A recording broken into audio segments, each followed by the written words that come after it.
Now, also, we hear that Prince Charles, absolutely furious and quite hurt by Meghan and her attitude towards dumping all the secrets on the family.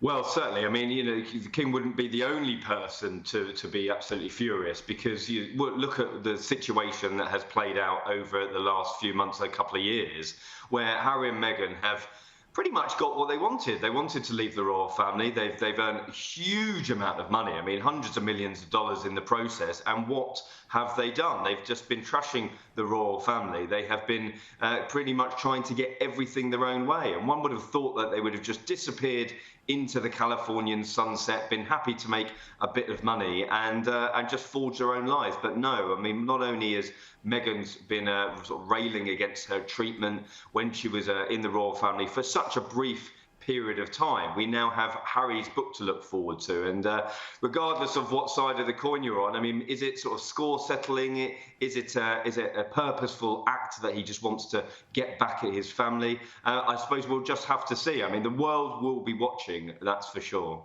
Tell you what, it reminds me a little bit of, the kid who thinks they've got the worst possible life because they've been told to clean up their room. This bloke is so far in front of billions of other people. If this is victimhood, then seriously, he needs to actually pay attention to some of the charities that he's been working with over the years, or those people in the Invictus Games. You want to talk about, difficulty, think about some of the people that have gone through those injuries. Now, also, a new book is claiming that Meghan absolutely couldn't be interested in the efforts from the now Queen Camilla to say, you're part of this family. She tried to reach out and Meghan told her to get stuffed.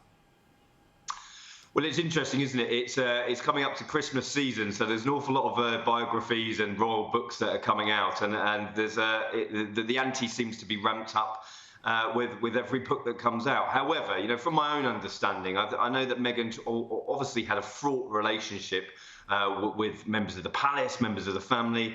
But, you look back at that time, and it was a time of great hope when her and Harry got married. The whole country, indeed, I pretty much think the whole world were behind them, really willing them to do well. You mentioned Harry's charities there. There was a huge opportunity for them to go out and do good. And what did they do? It didn't take them too long before they were sort of railing against the hereditary monarchy, the sort of hierarchy of what they had got into. And the rest is history, isn't it? But listen, there's a lot of water that needs to go under that bridge before these awful wounds are healed. And I think that Harry's book is a real potential problem, not only for Harry's relationship with his family, which I think is pretty much wrecked. I think that for the monarchy at large, they will be really fearing what's about to come out of this book, unfortunately. Okay, now, Russell, I've saved the best till last, all right? I'm exasperated even bringing this up to you.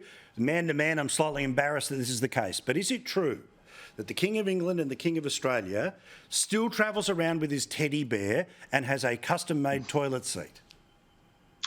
Well, listen, as I said, there's an awful lot of books out at the moment, and the ante does get ramped up. I mean, I've seen these funny gifts that were given to Prince Charles, as he was then known as a young man, a comfy toilet seat to sit on, the fact that his nanny had to be brought in to patch up his teddy, even up to the age of 40 years old. I mean, I don't know what to believe. It's certainly, but it makes a good headline, doesn't it? And it gives us a bit of joviality in these pretty testing times. Oh, God love clickbait. It keeps everyone in a job. Thank you so much, Russell. Do appreciate it.